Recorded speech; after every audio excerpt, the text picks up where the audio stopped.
Objetivo: comprobar experimentalmente la condición de equilibrio de un puente de Wheaton. Determinar el valor de una resistencia por medio de un puente de Wheaton. Para la práctica se tenía que montar el circuito de la figura 1 o 2. Las resistencias R3 y R4 son de valores fijos conocidos. Sobre el hilo del llamado puente de Wheaton se pueden obtener dos resistencias R1 y R2 tal que su suma es constante. R1 más R2 igual a constante. Así, R1 es proporcional a la longitud L1 y R2 a la longitud L2. Para polarizar el circuito, el puente de Wheaton cerrar el interruptor, que permite alimentar con la fuente de tensión. Para medir la corriente que pasa por el galvanómetro, se pulsa el botón del galvanómetro de la mayor escala de medición, cerrando el circuito entre los puntos A y B. Si la aguja se desplaza del equilibrio, hay corriente entre A y B, debido a una diferencia de potencial entre A y B. Para llevar esta diferencia de potencial a cero, mover el cursor para variar el L1 y el L2, de manera que la aguja del galvanómetro G se acerque a cero. Para tener una lectura fina, a continuación pulsar el botón de la segunda escala de G y nuevamente hacer que la aguja de G se acerque a cero. Finalmente repetir con el botón de máxima sensibilidad hasta obtener el equilibrio final, o sea que la corriente G es muy próxima a cero. Medir L1 y L2 y los valores de R3 y R4. Comprobar que la condición de equilibrio está dada por L1 sobre L2 igual a R3 sobre R4. Si el equilibrio se obtiene en un extremo del alambre del puente, varía los valores de R3 y R4, tratando de obtener el equilibrio cuando el cursor está en la parte central del alambre. Se busca la parte central del alambre para que la lectura de la longitud L1 y L2 tengan el menor error relativo. Como se puede ver en el sistema en equilibrio, permite hallar el valor de R4. Si se conoce R3, L1 y L2, así este sistema se conoce como uno de los mejores métodos para medir resistencia eléctrica.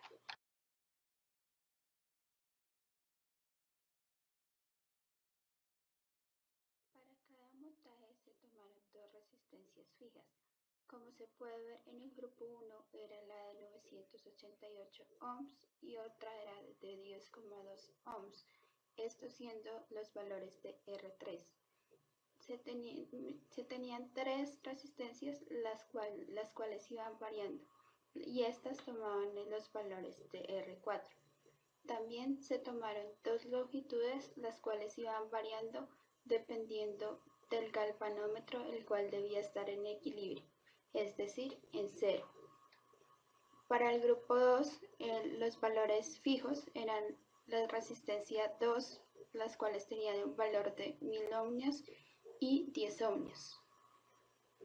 El grupo 3 tenía valores de 98,2 ohmios en R2 y 10 ohmios, los cuales también eran fijos.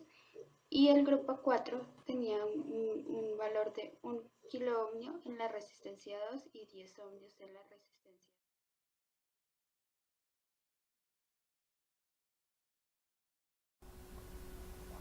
Bueno, vamos a hablar del puente del informe del puente.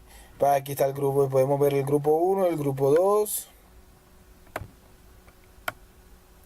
el grupo 2, el grupo 4 y el grupo 3.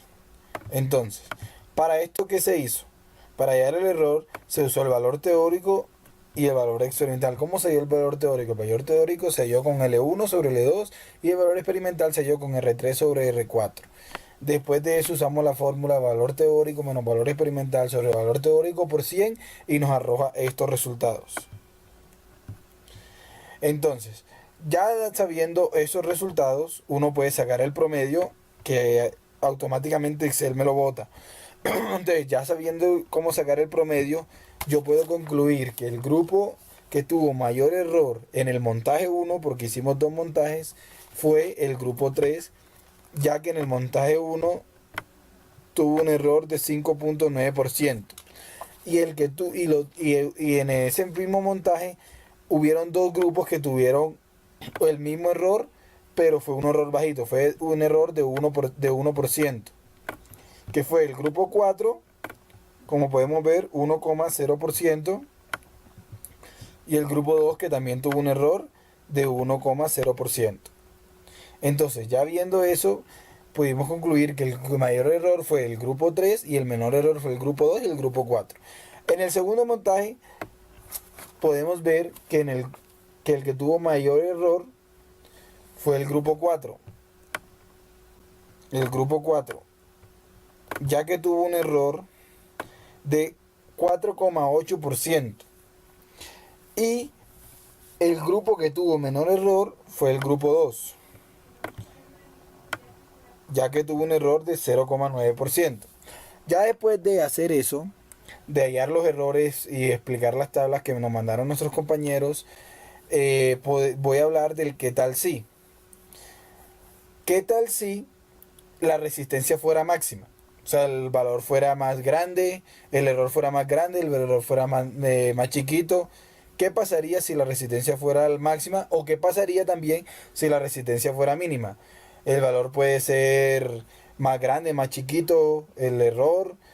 También puedo hablar de la longitud. O sea, si tengo una longitud muy grande, ¿qué pasa? El error es chico, grande. O si tengo una longitud menor, ¿qué puede pasar? Tocaría hacer el experimento a comparar qué podría pasar. Conclusiones. Conocimiento de la aplicación de equilibrio y un puente de Wheatstone, esto por medio de la medición de distintas corrientes que llegan a cada una de las resistencias, las cuales tienen valores iguales. Análisis de la variación de corriente al momento de cambiar las distancias en el puente de Wheatstone. El puente de Wheatstone es un buen método para conocer una resistencia desconocida. Empleando las ecuaciones de manera correcta, se puede llegar a obtener el valor que se desea encontrar haciendo que no varíe del valor real. Las variantes del circuito del puente de Wheatstone se pueden utilizar para la medida de impedancias, capacitancias e inductancias. Aplicaciones.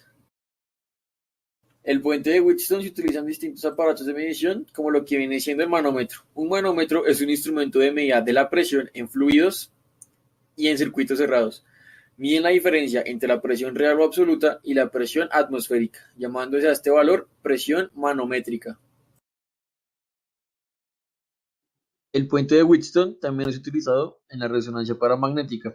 Esta es una rama de la espectroscopía en donde al aplicarse radiación con frecuencia de microondas a compuestos paramagnéticos, se obtiene información acerca de su estructura, su concentración, su estado electrónico y tiempos de relajamiento.